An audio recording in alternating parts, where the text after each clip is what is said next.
Ndugu zangu Waislamu, kwa hakika katika jambo ambalo lilokuwa ni muhimu sana kwa mwanadamu kulishughulikia katika maisha yake ni nafsi yake ambayo iko baina ya mbavu zake.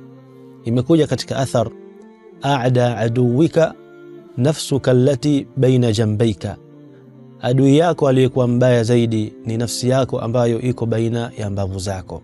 Kwa hiyo Muislamu anatakiwa ajitahidi sana katika kuilea nafsi, lakini pia kuizoesha nafsi katika mambo ya kheri, kuizoesha katika kumtii Allah subhanahu wa ta'ala. Kwa sababu nafsi, wasema ulama, ni kama khailun jamuh, kama farasi aliyekuwa mkaidi.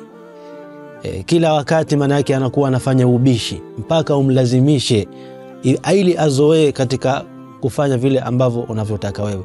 Kwa hiyo nafsi pia inatakiwa ilazimishwe. Tunatakiwa ajitahidi katika kuilazimisha na kuizoesha nafsi yake katika kumtii Allah subhanahu wa ta'ala, lakini pia ajitahidi katika kuitakasa na kuisafisha kutokana na madhambi, kutokana na maasi, kwa sababu nafsi inamwamrisha mtu kufanya maasi, kumfanyia maasi Mwenyezi Mungu subhanahu wa ta'ala.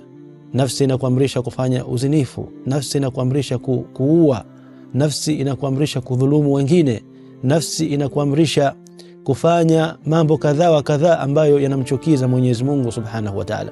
Bali nafsi imezungukwa na maradhi mengi sana, maradhi ambayo lau kwamba mtu atakaa nayo tu na hakuyahisi maradhi hayo na hakufanya manake utaratibu wote wa kuweza kuyatibu maradhi hayo, basi ni wepesi yeye kwenda kuangukia katika moto wa Jahannam, wal iyadhu billah.